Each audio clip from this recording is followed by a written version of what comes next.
TVI செய்திகள் டொரண்டோவிலிருந்து S J. Ramprasan. வணக்கம். தேசிய சக்தி கொள்கை தொடர்பாக கனேடிய அரசு எவ்வித ஆதிக்கத்தையும் கட்டுப்பாடையும் விதிக்காது என சமஷ்டி இயற்கை வள அமைச்சர் தெரிவித்திருக்கின்றார். தேசிய வளத்துறை அமைச்சராக 2 மாதங்களுக்கு முன்னர் பதவியேற்ற ஜோ ஆலிவர் மாகாண மற்றும் பிரதேச சக்தி வள அமைச்சர்களை அடுத்த வார ஆரம்பத்தில் அல்பர்டாவின் கனனாஸ்கிஸில் சந்திக்க இருக்கின்றார். தொழில் நிபுணர்கள் மற்றும் அரசார்பற்ற தொண்டு நிறுவனங்களைச் சேர்ந்தவர்கள் நாடளாவிய ரீதியில் சக்தி வளம் குறித்து கொள்கை வகுக்கப்பட வேண்டும் என விரும்புவதாக அமைச்சர் குறிப்பிட்டார். சர்வதேச குற்றச்சாட்டுகளை நியாயப்படுத்தும் வகையில் அரசாங்கம் வடபகுதியில் இராணுவத்தை பயன்படுத்துவதாக ஜேவிபி தெரிவித்துள்ளது.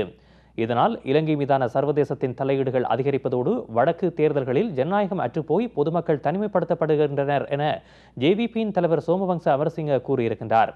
ஆளுந்தரப்பு அரசியலை வடக்கு கிழக்கில் பாதுகாப்பு தரப்புகள் முன்னெடுக்கின்றமை நாட்டின் எதிர்காலத்திற்கு அச்சுறுத்தலான விடயமாகும். எனவே பாதுகாப்பு அமைச்சு இது தொடர்பாக கவனம் செலுத்த வேண்டும். இல்லையென்றால் தேவையற்ற பிரச்சனைகளையே சந்திக்க நேரிடும் என்று அவர் எச்சரித்தார். பிரதமர் மன்மோகன் சிங் வேளாண்மை விஞ்ஞானிகள் நாட்டில் 2வது பசுமை புரட்சி ஏற்பட உழைக்க வேண்டும் என கேட்டுக்கொண்டார். இந்திய தலைநகர் புதுடில்லியில் வேளாண்மை ஆய்வுக் கழகத்தின் 83வது வருடாந்த தினம் இன்று கடைபிடிக்கப்பட்டது. அதில் சிறப்பு விருந்தினராக கலந்து கொண்ட மன்மோகன் சிங் எதிர்காலத்தில் உணவுத் தேவை என்றுமில்லாதவாறு அதிகரிக்க உள்ளது. அதனை சமாளிக்கும் வகையில் மீண்டும் பசுமை புரட்சி ஏற்பட வேளாண்மை விஞ்ஞானிகள் பாடுபட வேண்டும் என்று கேட்டுக்கொண்டார். ஜப்பான் பிரதமர் நவோட்டா கான் அணு உலைகள் அமைந்துள்ள ஃபுகுஷிமா பகுதிக்கு இன்று விஜயம் செய்தார்.